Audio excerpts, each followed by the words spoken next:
This is such an important Egg Bowl for Levy and for Mississippi State because of just everything that it would mean for the program and getting momentum that you so desperately need. And the other side of the rivalry is possibly helping you get some momentum going into the game because of the aforementioned situation with Kiffin. I know Christian said earlier, there was the announcement on Friday. Kiffin had a meeting with Keith Carter, the athletic director, and the Ole Miss chancellor, basically, and they put out a statement that nothing had been decided. Nothing was full-time decided, but it was going to be a deal of Lane would make some sort of announcement Saturday following the Egg Bowl. I think everything is trending towards Kiffin is looking to make a move. People around LSU have been incredibly confident. I know now people on the Florida side are feeling more and more confident, and the LSU side may be waning a little bit. I don't love that there's two jobs, and I just said I don't love because, I mean, yeah, of course I want Lane to go. I'm not going to hide around that. I think it'd be very funny to see him leave them. It's the fact you got two jobs that both kind of feel the same about their ability to get him does make it a little weird. Okay, like, is there something else going on here? But I think it's like the holdup at this point, because all the pressure, the point was that Lane was supposed to give them like not a final answer, but provide some real clarity on what he was going to be doing leading into Egg Bowl prep. And he ultimately didn't do that. They basically just said, well, we'll make a decision after the game. I think Lane obviously wants to go. He wants to take either one of these jobs. I don't know which one, but he wants to be the head coach at either LSU or Florida. He thinks that whatever it is, that program, it's too good of an opportunity to pass up. It's situation for better for the future, whatever. I don't know for sure, but he views either job as one that I can't pass up on. He also wants to continue coaching his team through the end of the season. And it's not even just an Egg Bowl thing. He wants to coach his team through the playoff. He feels it's his right to be able to coach his team through the playoff. Ole Miss would love for him to coach the team through if he's going to be the coach moving forward. The problem is you can't have a coach leading your team in the playoff when you are competing for a national championship that's going to be gone the next year. You can't do that. You also, from a program standpoint, we talked about signing day is just a handful of days away. The signing period opens up for the transfer portal opens up January 15th. You've got to have a head coach in place to handle those things. For Ole Miss, they don't want to be trying to handle all of the offseason stuff with a coach who's out the door. And for LSU or Florida, they're not going to be okay with Kiffin putting all of his focus on planning for a playoff run when he needs to be focused on building his staff and recruiting to those other jobs. So some of it is the timeline. And I know Saban on game day complained about the timeline. Kiffin's made some comments about it. I mean, I think it's a lot of brushing off the fact that Lane has handled this so poorly. And at the end of the day, it falls back on him. He is responsible for letting this all get as public as it's gotten. He is responsible for this being the distraction that has become for Ole Miss. He's responsible for all the narrative around Ole Miss football being, is Lane Kiffin going to be the head coach next year? That falls on Lane. There is a point to be said, though, that if the timeline was different and the portal didn't open up until after the spring, we're not having some of these same conversations. Maybe he could just coach them all the way through. So it's not a ideal situation for anyone, but the fact of the matter is Kiffin, rather than saying, you know what, as interested as I'd like to be in those jobs, I've got a team that's in the playoff and I can't walk away from that. He wants to try to do both. He wants to try to walk away from it while also coaching the playoff. And the fact that Ole Miss is in position to be there is complicating things for him. There's been some conversation coming up today that it's kind of like, are we going to get to the end of the Egg Bowl? Let's say Ole Miss wins it, and we're hoping that they don't. But let's say Ole Miss does win the game. Is Kiffin then going to continue pushing this thing of, I'm the coach through the playoff? And how is Ole Miss going to handle that? Rather than giving them an answer on an actual decision on where he's going to go. I don't know if he's going to be able to do that or not. I think if Ole Miss loses the Egg Bowl, there is no conversation. It's done and gone, and he will officially say, I'm out. Because if Ole Miss does lose the Egg Bowl, there's a world where they get left out of the playoff. I don't think Mhm. it's super likely. Their best win in Oklahoma has continued to age pretty well, and if OU handles business in the final week, OU's a playoff team. But Ole Miss has done enough things that you could create a narrative to leave them out of this if you wanted to, especially if Kiffin leaves them. And I think Kiffin would walk away if they were to lose the Egg Bowl. If he wins it, it just becomes a more complicated situation. But it's been awkward around Oxford. And today, multiple players were putting out statements talking about how locked in they were. Trinidad Chambliss put out one. And at first, Trinidad puts his out, and everyone's like, all right, the players are fired up, locked in, let's go. Then Kawan Lacey puts out his, the Ole Miss running back. And he left quotations around his statement, as in, he didn't write that statement. He had someone send him that statement to make and post it on Twitter, but forgot to get rid of the quotation marks. This is a real thing that happened today. He has since deleted that post. That is telling us what is happening. Either the Ole Miss athletic department or the Ole Miss football team, as in the head coach, is telling his players, hey, y'all go post this on social media for me to make it sound like y'all are locked in. It ain't a great situation. The chancellor of the university was doing an interview with Richard Cross from Sports Talk, and he makes a very pointed statement talking about how proud he is and how impressed he's been with the job of the assistant coaches and navigating all of this and keeping his team locked in through all of this. A lot of emphasis on assistant coaches and giving credit to those guys as opposed to, the head man of the show. And then, Lane Kiffin with the press conference today just looked like a guy who wants to leave. Ole Miss is incredibly distracted right now. They can't say they're not. Now, Lane gave a good answer because he was asked about distractions, where he said, well, there's been stories about this going on for a month, and my team is 4-0. So, I think that's a credit to them. Maybe Ole Miss, they're able to put it all behind them, and they step up on Black Friday, and they're fully locked in, ready to go. And if they are fully locked in, ready to go, well, to be honest, Mississippi State's probably not winning the football game because Ole Miss is a better team.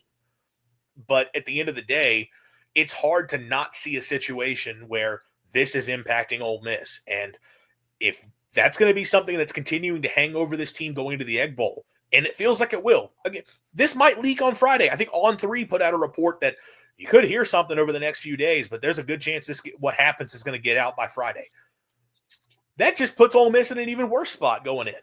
And if you're Mississippi State, you have to take full advantage. If this is a team where all of the thought process is our coach is leaving us after this game, even though we've got a chance to be a high seed in the playoff, host a playoff game and everything that comes with that, that's a really frustrating spot to be in if you're Ole Miss. And again, Mississippi State, this is a chance to pounce.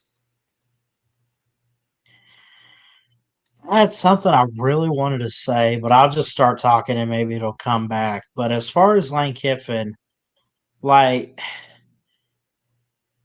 I don't think he's going to stay at Ole Miss. Now, when he's going to leave, I don't know exactly, but I mean, like you said, man, Mississippi State is in.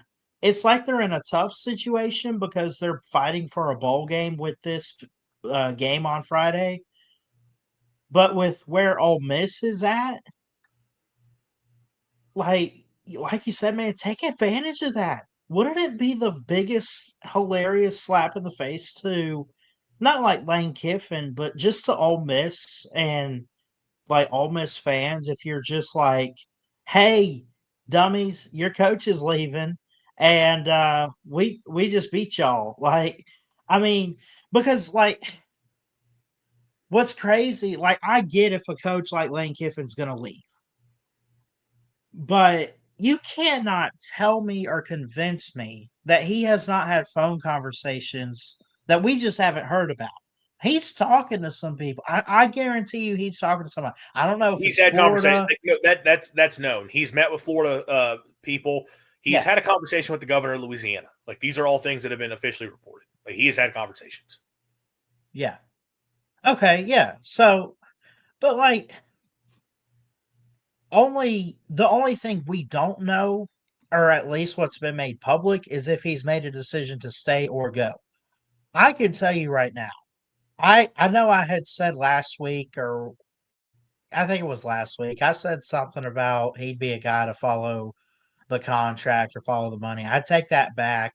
I know he does love the players. He does love the game of football, and he wants to be a big part of that. I know you had kind of corrected me on that. So I'll but Well, to be fair he to you, the yeah, numbers coming out for the LSU contract are absurd. We're talking about $98 million. He can say right. it's not about the money, and I take him at his word in that I don't think the contract in and of itself is what he is considering. However, there's no way Jimmy Sexton is not going to get every single cent possible out of all three of these programs when it comes to the contract. So it's Yeah. both things. Fair enough. I mean, I don't know, man. It's just for the Ole Miss side of things, just covering Mississippi State, and I know you're more of a Mississippi State guy and fan than I am, but even just seeing it, it's hilarious. Like, it's Thanksgiving week. We gotta eat turkey. We gotta sit down and be thankful and celebrate with our families and just have some fun watching the games. Well, here's the fun for you. Um, there's no way, and I know we'll probably predict and talk about it later on, but I think as far as this egg bowl, I would be shocked if we get 100% Ole Miss like dialed in football team. I would be shocked by it, man. I mean, if they come in and they got a really good game and they're like 80, 85% dialed in, cool, great. But like you were saying, Andrew, all this being said, you're Mississippi State and you don't take advantage of this Lane Kiffin drama, it blows up in your face and he walks away having beat you and you don't get to go to a bowl and everything like that. I mean, that's just oh. I hope Jeff Levy is like really chopping at the bit to get these guys ready for Friday night or I Friday agree with a afternoon. lot of I agree with a lot of that. I mean, look, I think I am leaning towards like Ole Miss. I have a hard time seeing them being as locked in as they possibly could. They can spread a narrative on social media, and if they are, and they come out completely fired up and ready to go, well, then more power to them. I mean, that would suck, but it just would be is what it is. It feels like this is a team that's going to have to be dealing with that on game day. Mhm. And again, if you're Mississippi State, that's all the more reason for you to be locked in. We've talked about this a ton this season that Mississippi State Levy's made a comment in his press conference multiple times that we're not a good enough team to be able to make mistakes and win, and he's correct. Mississippi State's not a good enough team to be able to make mistakes and win. The other side of that is Mississippi State's not a good enough team that the other team can play perfect and Mississippi State can win. That's probably not going to happen. There's a few exceptions to that because obviously you're not talking about a team that's 2-10 quality. But for most of the teams State has on the schedule, if those teams were to play their A game, Mississippi State's going to lose. Mississippi State has had a lot of teams come in this year not play their A game. Arizona State did not play their best. Mississippi State was able to get the win in that one. But Tennessee did not play their best. Florida did not play their best. Texas did not play their best. Well, in all three of those games, neither did Mississippi State. Mississippi State not playing its best against Tennessee, while Tennessee struggled, they lost. Mississippi State not playing their best against Florida while Florida struggled, they lost. Mississippi State not playing its best against Texas while Texas struggled, they lost. Mississippi State cannot afford to make mistakes and win a football game. Ole Miss is a team that may be making some mistakes. I know we're saying this as if it's an assumption, but it feels like you're right. It feels like you're not going to get 100% Ole Miss, which means if you're Mississippi State, okay, can you beat Ole Miss at 80, 85, 90%? Possibly, because let's keep in mind, Ole Miss could have lost to Arkansas. They kind of were battling with Kentucky for a while. They really Should have could have lost lost to that game. Florida. Yeah. Like that game, I know they pulled away at the end, but they potentially they were in it with Florida. They could have lost to Florida. They could They're have lost to Washington State too. They Washington could have lost State, to I Washington mean, State. This Ole Miss yeah, team is not dominant. They have found ways to win, and that is a skill. There is skill to finding ways to win. I don't know if it's skill, but it's a testament to their team. When the margins get thin, Ole Miss has stepped up and found ways to come out and get wins, which is the opposite of what Mississippi State has done this year. Mississippi State has found ways to lose football games. But Ole Miss has kind of consistently, frankly, they play to the level of their competition, is what it boils down to. Like they do not blow out teams. So if you're Mississippi State, they're going to give you opportunities. You have got to play a clean football game and take advantage. And it feels like this Ole Miss team, you have a chance to really pounce on them and make a statement. And if you're State, you've got to be able to take full advantage. And if you can do that, you're going to a bowl game. And as we talked about that, like that in and of itself is so massive, from showing program momentum, getting the fan base excited again. We've talked a lot about how annoyed people are with Jeff Lebby right now over the quarterback thing. And I'm not going to get a ton into the quarterback situation. Blake Shapen's a starter. It just is what it is. Now, I do have a note on quarterback play that I'll get to in Keys of Victory that I does think matters.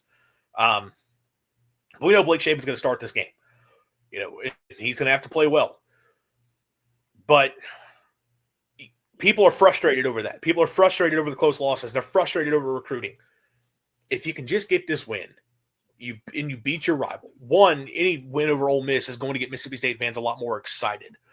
But then it's like, okay, we got another football game. We have a chance to finish the year with a winning record, go to a bowl for the first time in 3 years. And we feel like we're building towards something. And then you're looking at next season saying, okay, next year we can start talking about, can this be a team that wins 8-9 games, takes another big step forward? As opposed to being all right, well, is this the year they're going back to a bowl game? Like, it becomes a question of like having hope going into the next year, as opposed to, all right, we'll see if they get a little bit better again. Like, you start feeling better. That matters for support for the program when it comes to season tickets, when it comes to donations, when it comes to people giving to the Bulldog Initiative and making sure that we're able to go out and get the players necessary to get the roster better. Like, this game so much hinges on it for support behind Jeff Lebby. And that's not even just because it's an Ole Miss thing. If you had one more win at this point and you knew you were going to a bowl, a lot of what I'm saying would already be in place. But because you've wasted the opportunities at becoming bowl eligible, it puts even more on this game. And you've got to find a way to take advantage in Starkville, 11 a.m. Central Time on Black Friday.